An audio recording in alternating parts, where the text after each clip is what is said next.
രണ്ടാമത് ഗദ്യഭാഗം. യഹ തു തത്ര പുമാൻ തം പരമഭാഗവതം രാജർഷിപ്രവരം ഭരതം ഉത്സൃഷ്ട മൃഗശരീരം ചരമ ശരീരേണ വിപ്രത്വം ഗതം ആഹുഹു.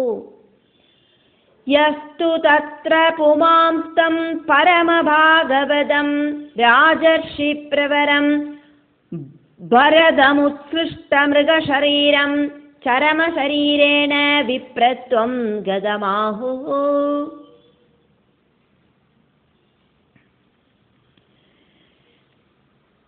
ശ്രേഷ്ഠ ബ്രാഹ്മണൻ നിറയെ ലക്ഷണങ്ങളോടുകൂടിന ശമധമ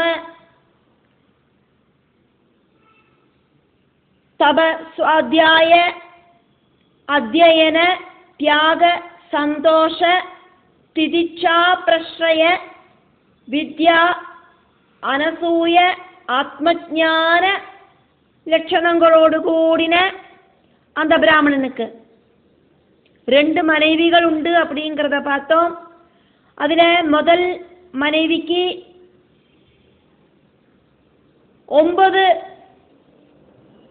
புத்திரர்கள் ஒரு பொன் குழந்தை இருக்கிறதாயிட்டு பார்த்தோம். ரெண்டாவது மனைவிக்கு மிதுனங்களாயிட்டு 2 குழந்தைகள் அப்படின்னாக்கும் சொல்லப்பட்டது. அதானது ஒரு ஆண் குழந்தையும் ஒரு பெண் குழந்தையும்.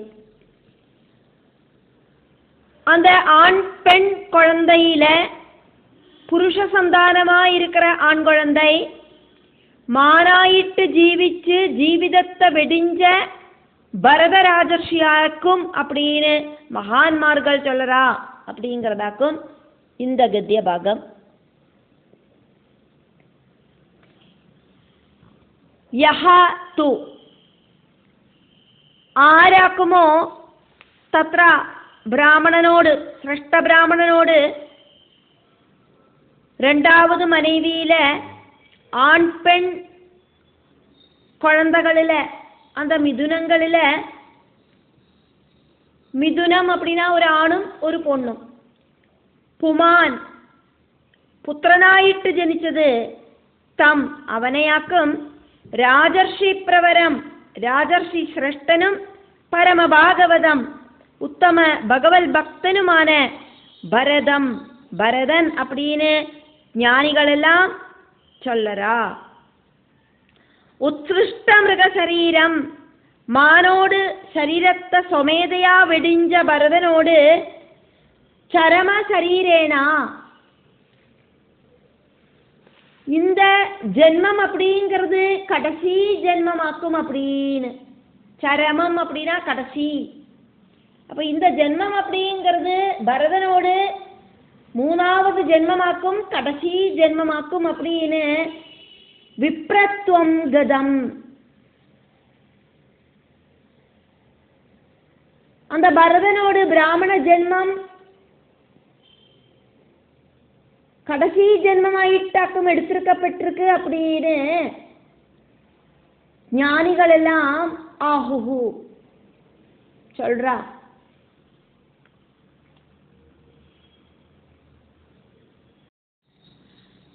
மூணாவது கத்திய பாகம் பார்க்கிறோம்.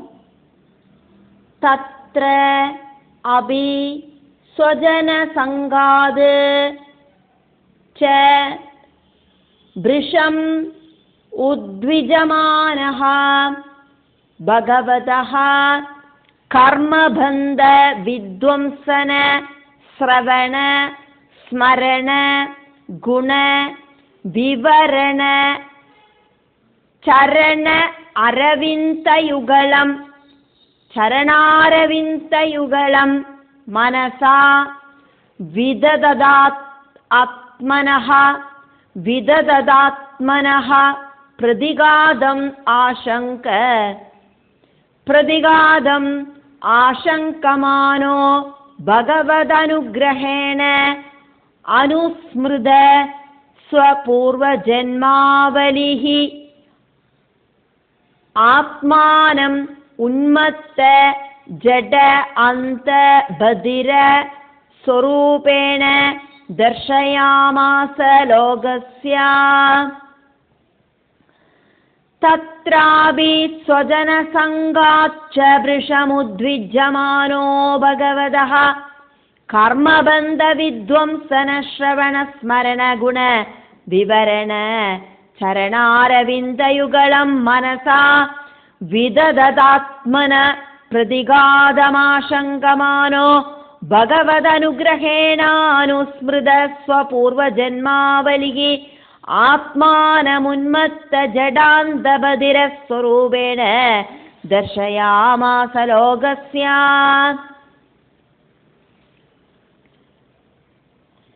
പൂർവജന്മ സുഹൃതത്താല് ജഡഭരതൻ അവർക്ക് இந்த ஜென்மத்திலேயும் பூர்வஜென்ம ஸ்மரணையோடு கூடின வாழ்க்கை உண்டாയി வந்தது. அதனாலேயே அவரு ബന്ധുമിത്രാദികൾ കിട്ട ഒരു അറ്റാച്ച്മെന്റ് വെച്ചുകാമ വാഴ്ந்தார். ബന്ധുമിത്രാദികളോട് കൂടിച്ചേർന്ന് കലർന്ന് സന്തോഷമായിട്ട് இந்த പ്രകൃതി விஷயங்கள் ആസ്വദിച്ച് வாழ்ந்தானா அது மோட்ச மார்க்கத்துக்கு தடசம் சிருஷ்டிக்கும் அப்படின்னு தெரிஞ்சுண்டு எல்லாருகிட்டேந்தும் நெகந்து நின்று பகவானோட திருப்பாதங்களை எப்பப்பாரு தியானிச்சுண்டு பகவத் சரிதங்களை காதால கெட்டுண்டு மனசுல நினைச்சுண்டு இந்த உலகத்துல பாக்கிறவாளோட கண்களில ஒரு பைத்திய மாதிரியும் கண்ணு காணாதவன மாதிரியும் காது கேட்காதவன மாதிரியும் முட்டாள மாதிரியும் எல்லாம் தோணற மாதிரி வாழ்ந்துண்டு வந்தார். தத்ர அபி பிராமண சிரேஷ்ഠனோடு രണ്ടാമത് മனைவியில പുത്രനായിട്ട് ജനിച്ചാനേ ഭരതൻ. இந்த ജന്മത്തില കൂടിയും സ്വജന സംഘാച്ഛ സ്വന്ത ബന്ധങ്ങളിലേന്ത് വൃഷം നന്നായിട്ട് ഉദ്വിജമാനഹ ഭയന്ന് നെടുങ്കിണ്ട് ബന്ധുക്കളെ നികത്തി നിപ്പാട്ടറവനായിട്ട് പൂർവജന്മ സുഹൃതത്താല് പൂർവജന്മ സ്മൃതി ഉണ്ടായി വന്നതാല് മാനായിട്ട് ജനിച്ചതോട് കാരണം തെരിഞ്ഞതാല് இந்த ജന്മം ഒന്നുകൂടിയും അറ്റാച്ച്മെന്റ് ഇല്ലാതക്ക് അവർ வாழ்ந்தார். போன ஜென்மத்துல மான் கிட்ட அட்டாச்மெண்ட் இருக்கிறதுனாலயாக்கும் மானாயிட்டு ஜனிச்சது. மான் சரீரத்தை வெடிஞ்சு இப்போ ஒரு பிராமண வம்சத்துல ஜனிக்கிறதுக்கு பகவானோட அனுகிரகத்துல சாதிச்சிருக்கு. இந்த ஜடபரதனோட அப்பா அப்படிங்கிறது ஒரு சிரேஷ்ட பிராமணனாக்கும். அதெல்லாம் தெரிஞ்சுண்டு சிரேஷ்டமான இந்த பிராமண ஜென்மத்துல வாழ்ந்துட்டே எந்த ஒரு அட்டாச்மெண்ட்டும் இல்லாதக்கு வாழறதுக்கு அவர் முயற்சி பண்ணிட்டார். சொந்த பந்தங்களை நிகழ்த்தி நிப்பாட்டினார். 9 சகோதரர்கள் 2 சகோதரிகள், அம்மை அப்பா அப்பாவோட மூத்த மனைவி, இப்படி எல்லாரையும் ஒரு டிஸ்டன்ஸ்ல நிப்பாட்டினார். கர்மபந்தனம் இல்லாம இருக்கிறதுக்கு அட்டாச்மெண்ட் இல்லாதக்கு வாழ்ந்தார். ஆத்மனஹா அவனோடு பிரதிகாதம் அழிவு அப்படிங்கிறது பந்துஜன சம்சர்க்கத்தால இந்த ஜென்மத்திலையும் வந்து சேருமோ அப்படின்னு ஆசங்கமானஹா നന്ന സന്ദേഹപ്പെട്ടിട്ട് മറുപടിയും പുനരഭി ജനനം പുനരഭി മരണം அப்படிங்கிற ப்ராசஸ் ഉണ്ടാകുമോ அப்படின்னு சந்தேகப்பட்டு அப்படி உண்டாகாம இருக்கிறதுக்காயிட்டு ഭഗവാൻ ശ്രീഹരിയോട് കർമ്മബന്ധങ്ങളെ വിധ്വംസന വെട്ടിമുറിக்கிறதுக்காയിട്ടുള്ള മഹിമകളെ ഭഗവാൻ ശ്രീഹരിയോട് മഹിമകളെ കർമ്മബന്ധങ്ങളെ വെട്ടിമുറിக்கிறതാണ് ഭഗവാൻ ശ്രീഹരിയോട് മഹിമകളെ ശ്രവണ കാതാല കേട്ട് സ്മരണ മനസ്സിലെ കണ്ടിന്യൂസ് ആയിട്ട് ധ്യാനിച്ച് ഗുണവിവരണ തിരുവിളയാടൽ കഥകളെ കാതാല കേട്ടുണ്ട് അരവിന്ദയുഗളം ഭഗവാനോട് 2 തൃപ്പാദങ്ങളെ താമര പൊൻപാദങ്ങളെ മനസ്സിലെ വിദദത് ഉറപ്പിച്ചു നിപ്പാട്ടിനാർ ജഡഭരതൻ. ഭഗവത് അനുഗ്രഹേണ ഭഗവാൻ ശ്രീഹരിയോട് അനുഗ്രഹത്താല് അനുസ്മൃത இந்த ஜென்மத்திலையும் தொடர்ந்து பூர்வஜன்ம ஸ்மிருதி உண்டாகிறதுக்கு அவருக்கு சாதிச்சது. ஸ்வபூர்வ ஜென்ம ஆவலிகி, ஜடபரதனுக்கு 2 ஜென்மங்கள் முடிஞ்சு போச்சு, இது 3வது ஜென்மமாக்கும் அப்படிங்கிறது நினைக்கிறதுக்கு சாதிச்சது பகவானோடு அனுகிரகத்தாலே ஆக்கம். யோகியான பரதன் மானில മനസ്സിൽ ലയിച്ചതാല യോഗഭ്രഷ്ടനായിട്ട് മാനയെ നനച്ച് ശരീരത്തെ വെടിഞ്ഞതാക്കും മുതൽ ജന്മം. മാനയെ നനച്ച് அந்த ശരീരത്തിലെന്ത് ജീവൻ വേർപെട്ടതാല അടുത്ത ജന്മത്തിലെ മാനായിട്ട് ജനിക്ക വേണ്ടി വന്നത്. അപ്പവും പൂർവജന്മ സ്മൃതി ഉണ്ടാച്ച് പോன ജന്മത്തിലെ யோகபிரஷ்டம் சம்பவிச்சது அப்படிங்கிறத அந்த மான் தெரிஞ்சுண்டு அந்த மான் சரீரத்தை சொமேதையா வெடிஞ்சுது. அப்படி 2வது ஜென்மம் பூர்த்தியாச்சு. அதுக்கப்புறம் பகவானையே நினைச்சுண்டு அந்த பகவானோடு பரபிரம்ம பதவியில எத்தனம் அப்படிங்கிற நினைப்போடு கூடிட்டு உயிர் விட்டுது. அந்த மான் ശ്രേഷ്ഠ ബ്രാഹ്മണ പുത്രനായിട്ട് ജനിച്ചതാക്കും ഭരതനോട് இந்த 3வது ജന്മം. ഇതെല്ലാം അവർക്ക് ஞாபகத்தில் வந்தது. ஜென்மங்களோடு ஆவலி அந்த கூட்டம் தொடர்ச்சியாயிட்டு 1 2 3 இப்படி 3 ஜென்மங்களாயிட்டு நான் இப்படி ஜனிச்சுட்டே இருக்கேனே அப்படிங்கிறத அவர் நினைச்சார். ஆத்மானம் அதனாலேயே அவரையே தன்னைத்தானே உன்மத்த பிராந்தன மாதிரியும் ஜடா முட்டாள மாதிரியும் அந்த கண் காணாத்த மாதிரியும் பதிரா காது கேட்காத்த மாதிரியும் സ്വരൂപേണ பார்க்கறவாளுக்கு அவரை அப்படியெல்லாம் நினைக்கிறதுக்கு தோணித்து. லோகஸ்ய ஜனங்களுக்கு முன்னால தர்ஷயாமாச இப்படி அவரு நடிச்சார். ടോപ്പ് മോസ്റ്റ് ജ്ഞാനിயான அவரு ഒന്നും தெரியாத முட்டாள மாதிரியும் பைத்தியம் மாதிரியும் எல்லாம் பார்க்கறவாளுக்கு தோணற மாதிரி நடிச்சார். ஆரும் பக்கத்துல வராம இருக்கிறதுக்காக்கும் அவர் அப்படியெல்லாம் நடந்தது. ஆத்மஞானத்தை மறைச்சு பிடிச்சு இந்த உலகத்துல இருக்கிற எல்லாருக்கும் இவர் பக்கத்துல போக முடியாத அளவுக்கு முகத்தை சுளுக்க வைக்கிற அளவுக்கு அவரு வாழ்ந்தார். ஆரும் என்னோடு கூட கூட்டு கூடுறதுக்கு வர வேண்டாம் அப்படிங்கிற பாவத்துல அவர் வாழ்ந்தார்.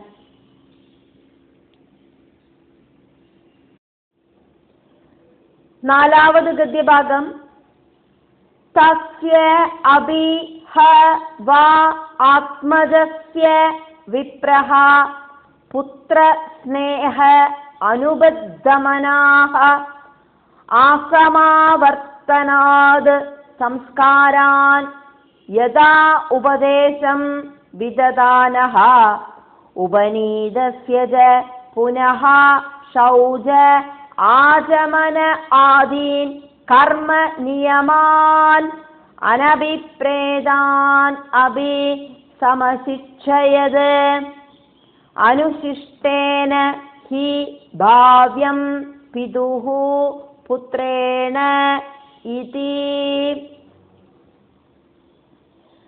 തസ്യാവിഹവ ആത്മജസ്യ വിപ്ര പുത്രസ്നേഹാനുബദ്ധമനാ ആസമാവർത്തനാത് സംസ്കാരാൻ യഥോപദേശം വിദദാന ഉപനീതസ്യ ച പുനഃ ശൗച ആചമനാദീൻ ശൗചാചമനാദീൻ കർമ്മ നിയമാനഭിപ്രേതാനഭി സമശിക്ഷയദനുശിഷ്ടേന ഹി ഭാവ്യം പിതു പുത്രേണേതി.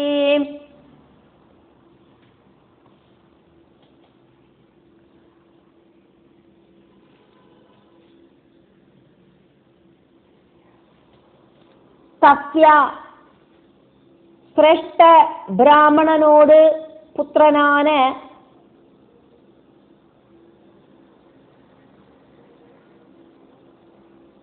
ആത്മജസ്യ അവരോട് സ്വന്തം പുത്രനുക്ക് വിപ്രഹ അപ്പാവാന് அந்த பிராமண சிரேஷ்டன் புத்திரஸ்நேக அனுபத்தமனா அந்த பிராமண சிரேஷ்டனுக்கு புத்திரன் கிட்ட இருக்கிற ரொம்ப கூடின ஸ்நேக பாசத்தால ரொம்ப ஜாஸ்தியான பாசத்தால இருக்கிற மனசோடு கூடின சிரேஷ்ட பிராமணன் தஸ்ய அபி முதல் மனைவியில ஜனிச்ச 9 പുത്രர்களോട് കൂടിയിട്ട് മുതൽ മனைவிയിലെ ഒരു സഹോദരിയോട് കൂടിയിട്ട് 9 പുത്രர்களാക്കുമേ പിറന്നത്. அந்த 9 പുത്രர்களோട് കൂടിയിട്ട് രണ്ടാമത് മனைவியில ജനിച്ച இந்த പുത്രനുக்கு കൂടിയും അതാക്കുമിങ്ക തസ്യ അഭി இந்த പുത്രനുക്ക് കൂടിയും യഥാ ഉപദേശം പരമ്പരയായിട്ടിരിക്കുന്ന ശാസ്ത്ര ഉപദേശങ്ങളെ ആസമാവർത്തനാത് സംസ്കാരാൻ സമാവർത്തനം തുടങ്ങിയ ഷോഡശ സംസ്കാരങ്ങളെ വിദധാനഃ ചെഞ്ചർ ശ്രേഷ്ഠ பிராமண சிரேஷ்ட பிராமணனாயிருக்கிறவர்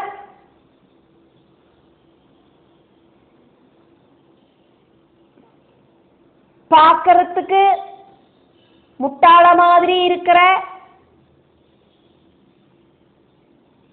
காது கேட்காத மாதிரி இருக்கிற கண்ணு காணாத மாதிரி இருக்கிற இந்த புத்திரனுக்கும் முதல் மனைவியில அவருக்கு பிறந்த 9 புத்திரர்களுக்கு செஞ்ச மாதிரியே எல்லா விதமான ஷோடச சம்ஸ்காரங்களையும் செய்யறதுக்கு ஆரம்பிச்சார்.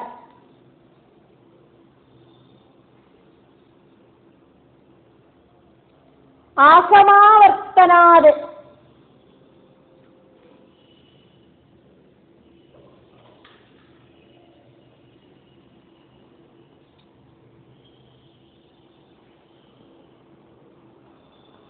ഗുരുകുല പഠനം പൂർണ്ണമായിട്ടും കംപ്ലീറ്റ് பண்ணிட்டு குரு பக்கத்துல குரு கிட்ட படிச்சதெல்லாம் ஷார்ட் ஆயிட்டோ டீடைல் ஆயிட்டோ ரிப்பீட் பண்ணி அதெல்லாம் எடுத்து சொல்லி அப்படி இல்லைன்னா குரு கேட்கிற கேள்விக்கெல்லாம் கரெக்டான ரிப்ளை சொல்லி இப்பெல்லாம் நம்ம സ്കൂളിലൊക്കെ കോളേജിലും എല്ലാം പഠിക്കത്ത ടെസ്റ്റ് പേപ്പർ വെക്കിற ഫൈനൽ ടെസ്റ്റ് പേപ്പർ അത് നമ്മൾ എഴുതി അതിൽ നമ്മൾ പാസ്സാന അടുത്ത ക്ലാസ്സുക്ക് പോறோம். இங்க கம்ப்ளீட் പഠനത്തെ പൂർത്തിയാனதுக்கு அப்புறம் குரு பலவிதமான கேள்விகளை சிஷ்யனுக்கு படிப்பிச்சு கொடுத்த பார்ட்டிலேருந்து கேட்டானா அந்த சிஷ்யன் டக்கு டக்குன்னு பதில் சொல்றது எல்லாம் தெரிஞ்சுட்டேன் அப்படின்னு குரு கிட்ட படிச்சது எல்லாத்தையும் ஒப்படைக்கிறது. அதுல குருவுக்கு ரொம்ப சாட்டிஸ்ஃபேக்ஷன் உண்டாகிறது.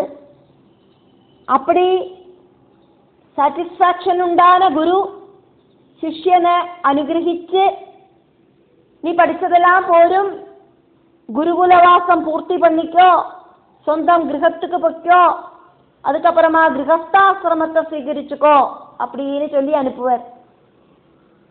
குருவோடு ഉപദേശത്തെ പൂർണ്ണമായിട്ടും സ്വീകരിച്ച ശിഷ്യൻ ഗൃഹസ്ഥാശ്രമத்துக்கு ஆன முயற்சியாயிட்டு கிரகத்துக்கு திரும்பி வந்து கிரகஸ்தாசிரமத்தை സ്വീകരിப்பர். உண்மையை பேசணும், அதர்மம் செய்யக்கூடாது,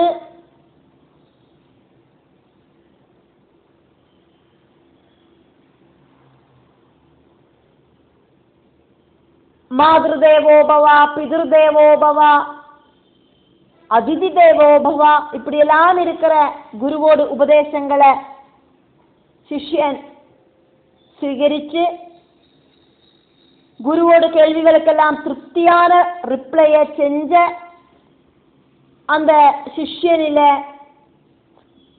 சந்தோஷமடைஞ்ச குரு அனுகிரகங்களை கொடுத்து யாத்திரை பண்ணுவார். நீ நன்னா குருகுல வித்யாபியாசம் பூர்த்தி பண்ணியாச்சு, உன்னோட வீட்டுக்கு நீ திரும்பி போய்க்கோ அப்படிங்கிற குருவோடு சிஷ்யன்கிட்ட இருக்கிற அந்த சந்தர்ப்பம் അതാക്കും സമാവർത്തനം. വേദജ്ഞാന പരിസമാപ്ത അവസ്ഥ. அந்த சமாவர்த்தனம் முடிஞ்சு சிஷ்யன் தன்னோட வீட்டுக்கு திரும்பி போவார். வேத பண்டிதர்களோடு கேள்விகளுக்கெல்லாம் கரெக்டான ரிப்ளை கொடுத்து சிஷ்யன்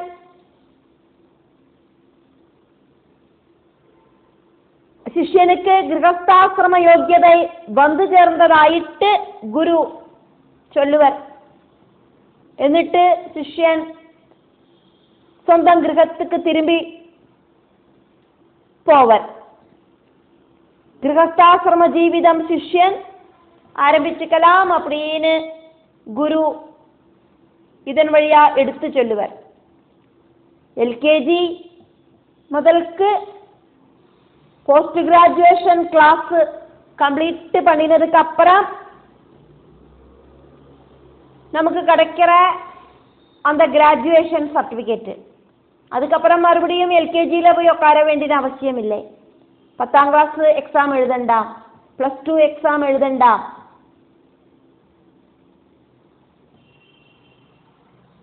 அந்த ஒரு அவஸ்தை எல்லாம் படிச்சு முடிக்கிற அவஸ்தையாக்கும். அந்த அவஸ்தை வந்து சேர சமயமாக்கும் இந்த சமாவர்த்தனம். இப்படி ஆசமாவர்த்தாத சம்ஸ்காரம். இப்படி சமாவர்த்தனம் தொடங்கின ஷோடச சம்ஸ்காரங்களை விததானஹ புத்திர ஸ்நேகத்தால பிதாவு புத்திரனுக்கு செஞ்சார். ശ്രേഷ്ഠ ബ്രാഹ്മണ പുത്രനാണ് ജഡഭരതനുക്ക്. ഉപനീതസ്യജ പുനഃ ഉപനയനവും ചെഞ്ചതുക്കപ്പുറം ശൗചം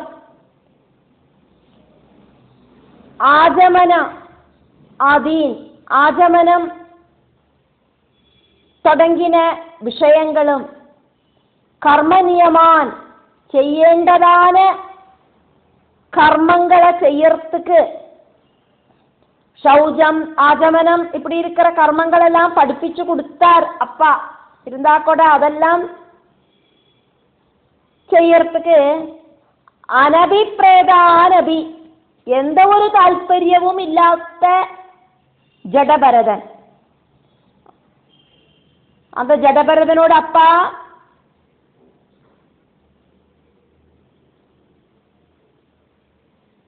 பிதாவோடு கடமையை செஞ்சுதான் ஆவேன் அப்படின்னு நினைக்கிறவராக்கும். பிதுகு அப்பாவோடு அனுசிஷ்டேன தொடர்ந்து இருக்கிற உபதேசங்கள் புத்திரனுக்கு நன்னா கொடுக்கப்பட்டு புத்திரனால பாவ்யம் ஹி இந்த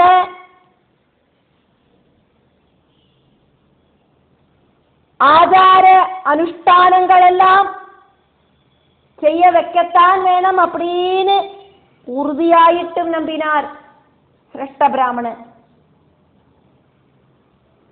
என்னோடு 9 புத்திரர்களை மாதிரியும் இந்த புத்திரனையும் எல்லா விதமான விஷயங்களையும் சொல்லி கொடுத்து நான் படிப்பிப்பேன்.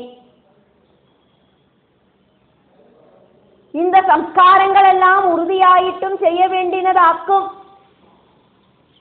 நான் ശ്രേഷ്ഠ ബ്രാഹ്മണനാക്കുമേ എന്നോട് പുത്രர்களுം ശ്രേഷ്ഠ ബ്രാഹ്മണர்களായിട്ടേ ജീവിക്കണം. ശൗചമാചമനം ഇതെല്ലാം ചെയ്യത്താൻ വേണം. പൂണോല് കൊട്ടാച്ച് സന്ധ്യാവന്തനം ചെയ്യത്താൻ വേണം. ചെയ്യാമ ഞാൻ വിടമാട്ടേ அப்படின்னு அவரு உறுதியா நினைச்சார். இந்த சம்ஸ்காரங்கள் எல்லாம் உறுதியா செய்யத்தான் வேணும்.